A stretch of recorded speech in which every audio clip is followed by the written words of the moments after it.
Any ads heard during this episode that are not in our voice are placed by third-party agencies. They should not be considered the opinion of or to be endorsed by Hoosier Myths and Legends. Welcome to another episode of the Hoosier Myths and Legends podcast. I'm Rebecca Wilhelm. I'm Mary Quigley. And I'm Hope Wilhelm. Join us as we dive into the spookier side of the Hoosier State. So what comes to your mind when you think of Indiana? Do you think of corn? Do you think of basketball? Do you think of the Indianapolis 500? Maybe you think of famous celebrities who were born in Indiana, like John Mellencamp or Michael Jackson. But as the saying goes, there is more than corn in Indiana. 92 counties make up the Hoosier State. In this podcast, we are going to discuss some Indiana folklore from each of these counties.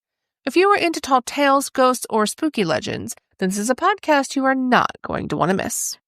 What if one of America's most feared gangsters never truly left, and his shadow still drifts through the dark corners of Indiana, where whispers of his presence refuse to die?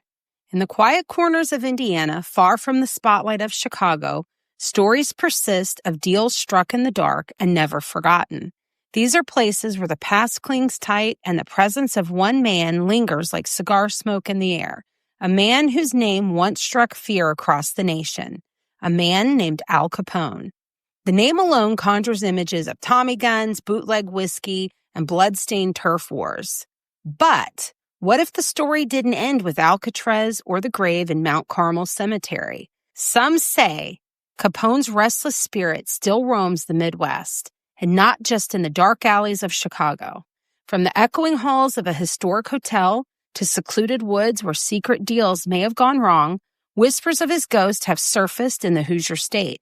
So, lock your doors, pour yourself a hot cup of coffee, and settle in. In today's episode, we step into the fog of folklore and fear to explore the chilling tales of Al Capone's haunted legacy in Indiana. There are some secrets from the Prohibition era that refuse to stay buried.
You know, I've always been fascinated by the story of Al Capone.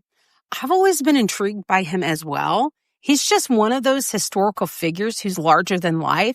It's almost like he's mythic. He was ruthless, yes, but also weirdly charismatic. It's like he walked straight out of a movie, only real and far more terrifying. Oh, I agree, Mary. And he's just one of those guys that you can't help but be intrigued by. It's not just the suits and the cigars. It's the power he held. He basically ran Chicago during the Prohibition, but his influence didn't stop at the city limits. Exactly. People forget how far his reach went. So when I first heard stories that Capone may have had ties to Indiana and that people believe his ghost is still haunting places here, I was instantly hooked. Me too. So before we start with the ghost stories, let's give a quick snapshot of who this guy really was. Alphonse Gabriel Capone, better known as Al Capone or Scarface, was born in Brooklyn, New York on January the 17th, 1899.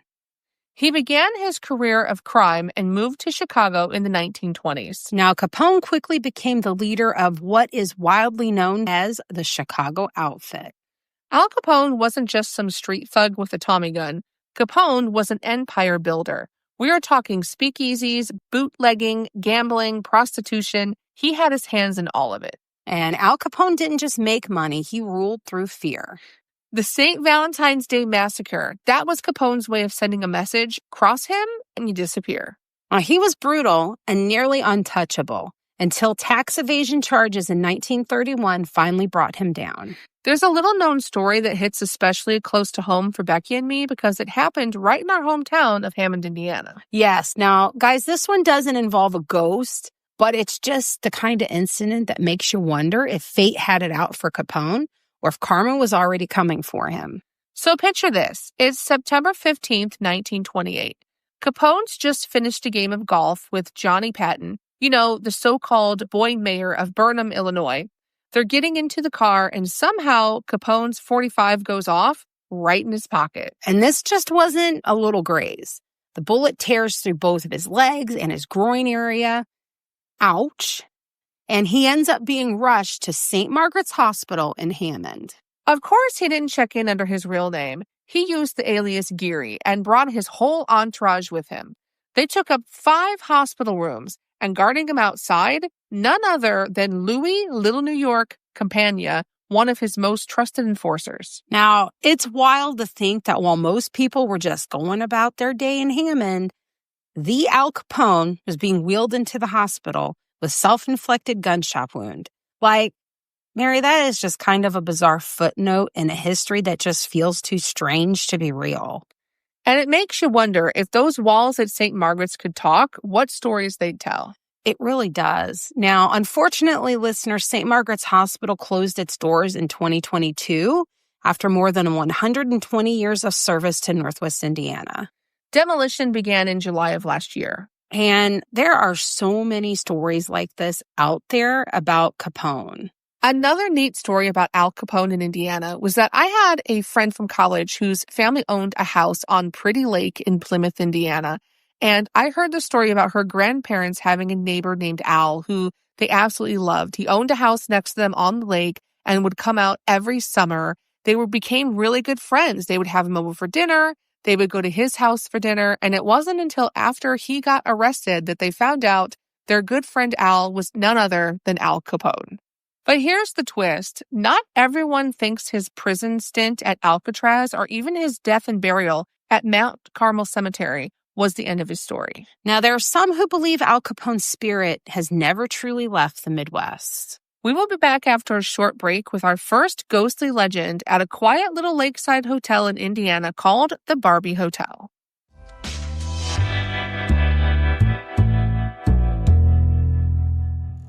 Are you an Indiana small business owner looking to reach a wider audience? Consider partnering with the Hoosier Myths and Legends podcast directly to advertise your business. Our listeners are passionate, engaged, and love supporting local businesses just like yours. By advertising with us, you'll connect directly with a community that values what Indiana has to offer. Promote your business with the Hoosier Myths and Legends podcast and watch your customer base grow. Ready to make your mark? Contact us today at HoosierMythsandLegends@gmail.com and let's bring your business to the forefront. Now, if you're not familiar with the Barbie Hotel, it's tucked away in Warsaw, Indiana, right near Big Barbie Lake. And it's got that classic 1920s lakeside resort vibe, peaceful, quiet, not exactly the place that you'd expect a mobster to be hiding out. But according to local legend, that's exactly what he did. Capone supposedly used the Barbie Hotel as a hideout when things got too hot in Chicago. He'd even rent out the entire place to stay under the radar. There are rumors that he always stayed room 301. And what's eerie is that there are people who still claim to feel his presence. Guests have reported hearing footsteps when no one's around, doors slamming shut without warning, and the unmistakable scent of cigar smoke lingering in the halls. There's even been talk of a woman's ghost, a heartbroken lover of a gangster who met a tragic end in the hotel. Some say she still cries out at night, her voice echoing through the halls. And just when you think it couldn't get weirder, there's another story that Hollywood starlet Rita Hayworth's spirit has also been seen glowing outside of this building. I mean, what kind of crossroads is this hotel? Right? So whether it's the ghost of Capone keeping watch or spirits left behind from the lives he disrupted, the Barbie Hotel holds a strange, heavy energy. And if you're ever brave enough to check into room 301, maybe don't go alone. And, of course, if you do check in or if you've stayed in room 301, please tell us about it. Yes, we got to know all the details. Okay, so our next location that's tied to Al Capone is a place that's not just a vacation spot. Okay, Bass Lake is definitely not just a vacation spot. It's one of those places with whispered mobster roots. I love the way you said that, Mary, because yes, and according to some ghost hunter stories that we read on Reddit, Capone and his crew had what they referred to as cool-down spots around Bass Lake. We will be back after a short break with stories that Capone had a private airstrip and a house there allegedly used by prostitutes taking breaks from Chicago life.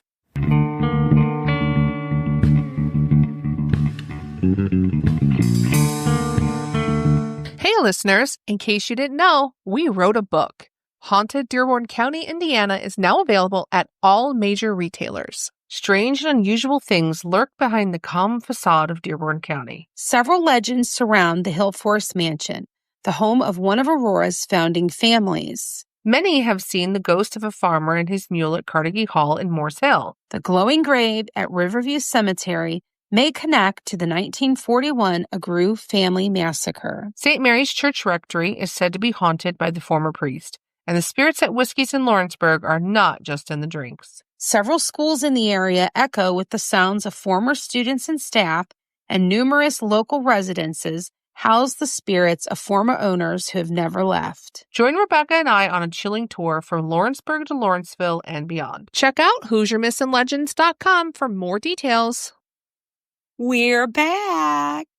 Before our break, we mentioned a little resort community called Bass Lake in Stark County. Yes, and it's about an hour and a half south of Chicago, but it may as well be in another world for mobsters who were looking to disappear for a weekend.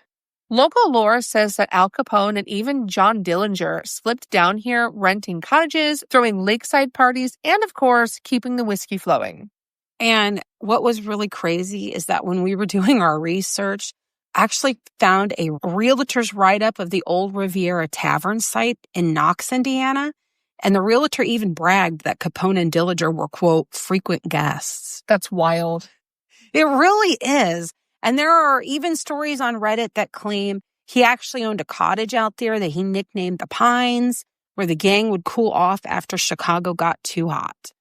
The place supposedly had its own private dock, so bootleg runs could slide in under the moonlight. Now, listeners, this is where the spooky stuff starts. So longtime lake residents swear that they still smell cigar smoke drifting across the water after midnight, even when nobody's out on the docks. A few fishermen insist that they've heard men's voices laughing, clinking glasses on an empty shoreline. It's almost like there's a party going on out there that's never ended. Well, Bass Lake has its own creepy cemetery legend, too. There's a single headstone folks avoid after dark. They say the grass around it turns the color of blood, and if you hold a flame up to the photo on the stone, the face morphs, horns, beard, the whole deal. Oh my God. So imagine rolling in on a foggy night, hearing this phantom jazz, slipping through the pines, you're smelling this cigar smoke, all this stuff, and then you're walking past this headstone that changes faces. I mean, it's the perfect cocktail of gangster glamour and small town gothic. So if you ever rent a lakeside cabin at Bass Lake, keep an ear out for laughter on the wind and maybe don't follow that cigar smell into the dark. Now, as we briefly mentioned, there are stories and rumors that Al Capone had this private airstrip at Bass Lake, but couldn't find any concrete evidence to confirm it. During Prohibition, Bass Lake, like other areas near the Great Lakes, was a well-known location for illegal importation of alcohol. So while the stories mention the possibility of planes landing on the lake nearby, of course, though, there's no documented evidence of a dedicated airstrip that was built specifically for Capone or his operations. But think about that, would there be? The idea of a private airstrip for Al Capone at Bass Lake is a compelling story, but I have to say that this seems to be just local lore. Agreed. And our next legend about Capone is going to take us a little further south in Indiana to French Lick, where Capone is rumored to have gambled in hidden tunnels beneath the grand old hotels. French Lick is a grand resort town that once called itself the Monte Carlo of America. And rumor has it that Al Capone was right at home there. In its heyday, French Lick and nearby West Baden were luxury destinations with spa hotels, casinos, and hidden gambling dens. And locals say Capone not only gambled here, he stayed here too. And some stories claim he even leased entire floors at the French Lick Springs Hotel for his crew. The real kicker, folklore says there were underground tunnels, secret passages connecting the main hotels to supper clubs and speakeasies. Some allege Capone's crew used them to sneak in and out unseen. And get this, there was a man named Audie Shipman, and he was a chauffeur at the hotel, who allegedly ran Capone's money through these places. And one source says he drove Capone's cash and served as his money runner between French Lick and Chicago.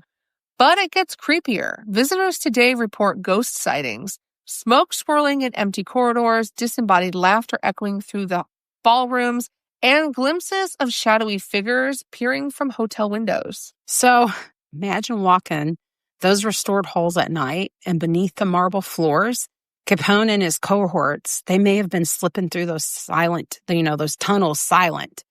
And above them, there's laughter and footsteps long after the last guest checked out. So for those of you visiting, skip the spa for a moment and find your way to the basement. If you feel a chill or hear jazz drifting up from those old tunnels, maybe you'll glimpse the lingering aura of a mid-20th century mobster still hiding in plain sight. Have you ever had a spooky experience at the Barbie Hotel or one of the other locations we mentioned today? Are you familiar with any other legends about Al Capone's ties to Indiana that we maybe haven't heard about?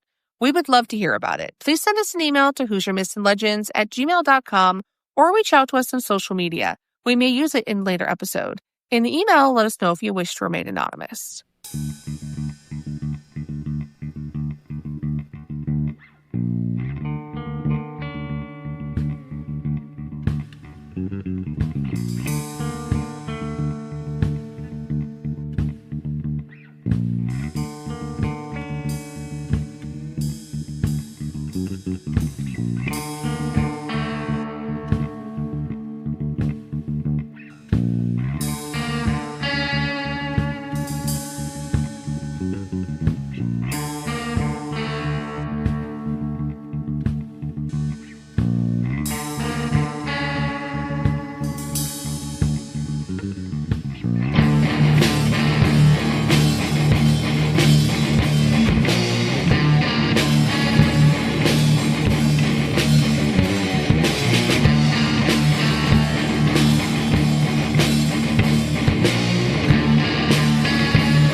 To see our source material, please visit our website, HoosierMythsAndLegends.com. Hoosier Myths and Legends is a Quigley Productions podcast. Our theme song was written and recorded by Wet Blanket. The song title is Taxidermy Race Car. As always, stay spooky.